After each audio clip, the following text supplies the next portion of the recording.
সাপুরিয়া ভাই তাড়াতাড়ি চলেন। শুনেন, আপনি নিয়ে যেতেছি আমার বাড়িতে।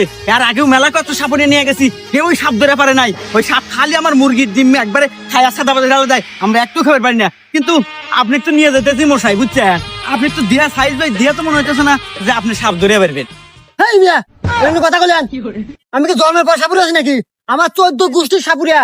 আমি জন্মগত বাপ দাদা দাদা দাদি মানে 14 গোষ্ঠীর সাপুরিয়া ছিল।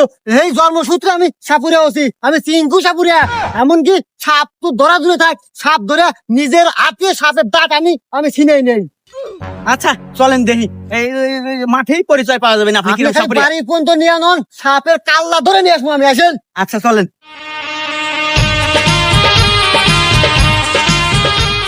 এই আমি গন্ধ পাইতেছি, সাপ তোর বাড়ির এই কানিতেই বাসা বাঁধছে।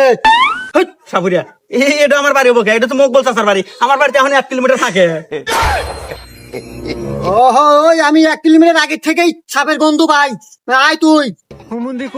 আমাদের না, এই যে এই খোপ, যে খোপ থেকে আমাকে একটু ডিমও খাবার দেন না সাপুরিয়া। আজকে আমাকে সাপ ধরে দিয়ে যাবেন, যত টাকা আমি দেবো। হ্যাঁ, আমি আগেই জানতাম এই জায়গায় বড় সাপ থাকে এবং নাগিন থাকে, সাথে সাপের 7 বংশ থাকে। এই গন্ধ আগে থেকেই পাচ্ছি, 1 কিলোমিটার আগে থেকেই পাচ্ছি। তুই টেনশন করিস না, সাপের মাথা আমি নিজের হাত দিয়ে ধরে টান দিয়ে ছিঁড়ে নিয়ে আসবো। এখানে দেখ আমি কি করি।